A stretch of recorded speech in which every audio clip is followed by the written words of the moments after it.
Le président de la République, Félix Antoine Tshisekedi Tshilombo, a participé ce mardi 29 mars 2022 par visioconférence au 19e sommet extraordinaire des chefs d'État et des gouvernements de la communauté d'Afrique de l'Est. Le vice-premier ministre, ministre des Affaires étrangères Christophe Lutundula et Serge Tshibangou, mandataire spécial du chef de l'État, ont également participé très activement à ces assises aux côtés du chef de l'État, assises auxquelles la République démocratique du Congo s'est ajoutée comme 7e pays membre de cette organisation sous-régionale aux côtés du Burundi, du Kenya, de l'Ouganda, du Rwanda, du Soudan du Sud et de la Tanzanie.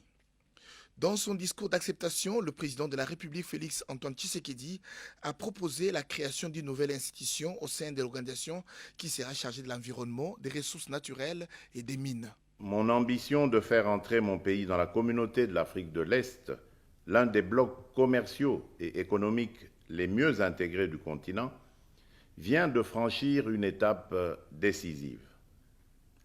En effet, j'ai toujours reconnu que la communauté d'Afrique de l'Est est la meilleure en matière de libre circulation des personnes et des biens, d'intégration des infrastructures, d'intégration économique et commerciale comparativement aux autres blocs économiques sous-régionaux en Afrique.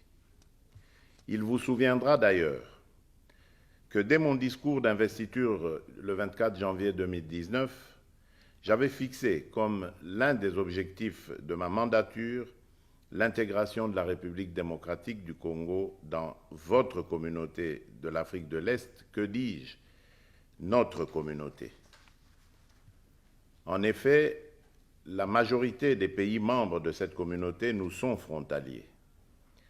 Nous partageons avec eux les populations, les langues, les coutumes et le cadre naturel de vie au nord, au sud et à l'est de notre pays et effectuons des échanges économiques importants depuis plusieurs décennies.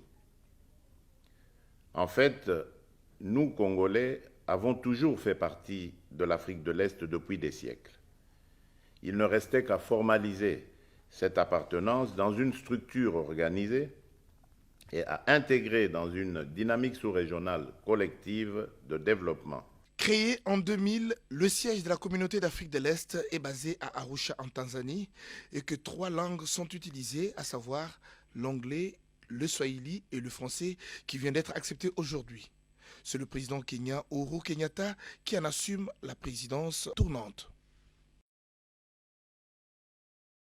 Le mal doit être démasqué même au sein des forces de défense et de sécurité. 3 femmes, un lieutenant-colonel, 2 majors et 2 soldats de rang impliqués dans le ravitaillement des groupes armés en armes et munitions de guerre sont aux arrêts, explique le lieutenant Jules Ngongo, porte-parole de FARDC en Ituri. Nous avons certains éléments des forces armées, un autre groupe avec une femme qui sont tombés dans le filet de services de défense et de sécurité. L'histoire remonte un peu plus loin, où il y a eu des renseignements qu'il y a un groupe des officiers ou des éléments de forces armées impliqués dans la vente de munitions. 4 autres militaires en fuite sont recherchés. Ces éléments FARDC ont été dévoilés par Madame Solange Makoussi, chargée d'achat et des ventes d'armes. Celle-ci a été arrêtée le week-end sur la route Bambukobu à Djougou, à la barrière du pont Nizi, lors du contrôle par les éléments du 312e bataillon voltigère avec plus de 700 munitions PKM, a dit le porte-parole des opérations militaires en Ituri. Ce présumé criminels sont appréhendés avec les engins roulants, facilitant l'acheminement des munitions vers l'ennemi. Le gouverneur militaire, le lieutenant général Luboya Kashamadjoni, a interpellé tout et chacun à cesser d'encourager le mal. Donc, mettons-nous ensemble,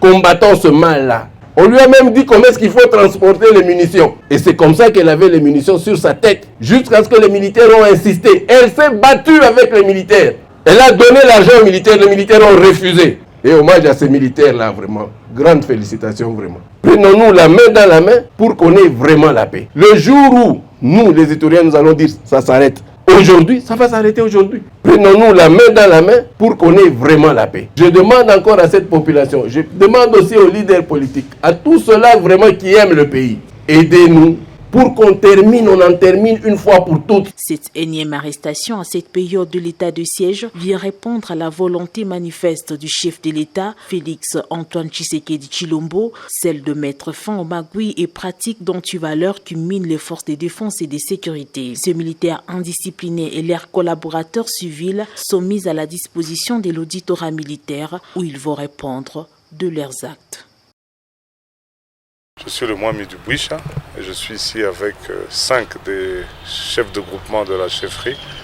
Nous sommes venus suite aux événements qui sont passés dans notre entité avec l'attaque du groupe armé supposé M23. Et donc on a dû évacuer malheureusement hier. La pression était trop forte, donc nous sommes présentés à l'autorité pour lui faire un rapport détaillé de ce qui se passe sur le terrain.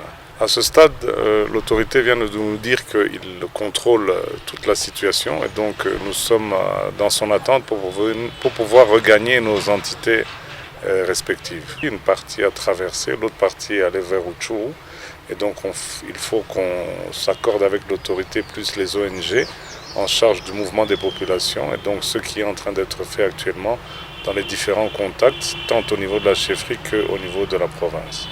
L'autorité semble fermement décidée à d'abord rétablir l'ordre et à faire revenir la population dans leur entité. Donc nous leur faisons totalement confiance et on attend donc de voir dans les jours à venir comment ça va être planifié. La prison connaît toujours un effectif pléthorique, de sorte qu'on est à plus de 750 détenus aujourd'hui et c'est une situation explosive si l'on sait que la capacité de cette prison est de 120 pensionnaires. Mais aujourd'hui on est à plus de 750, c'est que la prison de Kakwangura est surpeuplée avec tout ce que cela comporte comme difficultés de restauration des détenus et même d'hébergement, d'accès aux soins médicaux, de trouver des locaux qui puissent contenir toutes ces personnes dans les conditions de respect de leurs droits en tant que personnes humaines. Alors cette situation peu glorieuse de la prison est malheureusement le lot de plusieurs prisons de notre pays.